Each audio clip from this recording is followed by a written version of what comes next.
20 anni e già in pieno vigore, fa caccia tutti i giorni a tutte le ore e ad ogni sua battuta ci va dentro. Lui non fallisce mai, un colpo è sempre centro.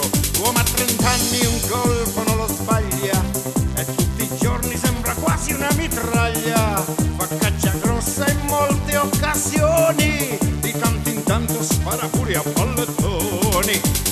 L'uomo è come il cacciatore, sia con le donne nel fare all'amore, però quando l'età è compromessa non tira neanche ad aria compressa. A 40 anni è un cacciator maturo, spara di meno ma va sempre sul sicuro. Lui preferisce la beccaccia e qualche guaglia, risparmia i colpi, sicuro che non sbaglia. Hey!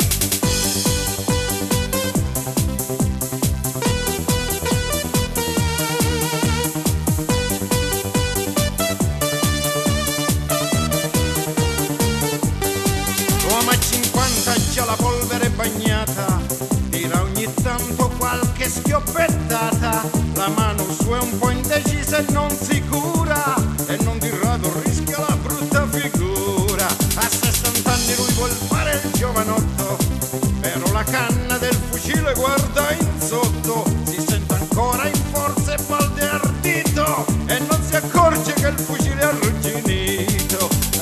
L'uomo è come il cacciatore, sia con le donne nel fare all'amore, però quando l'età è compromessa non tira neanche ad aria compressa.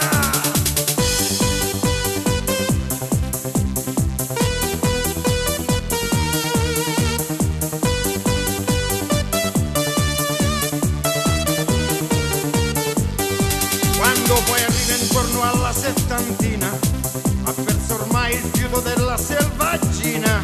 È inutile sparar che non ci azzecca, 10 su 10 volte facilecca.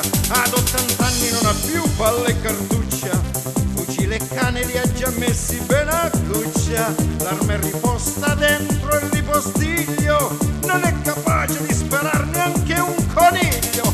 E l'uomo è come il cacciatore, sia con le donne nel fare all'amore, però quando l'età è compromessa non tira neanche ad aria compressa.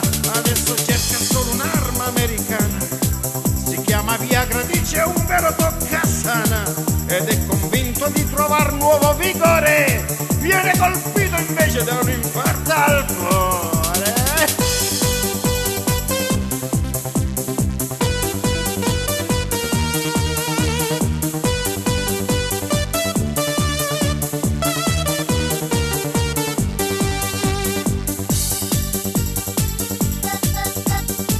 Colpo sempre in canna e pum pum!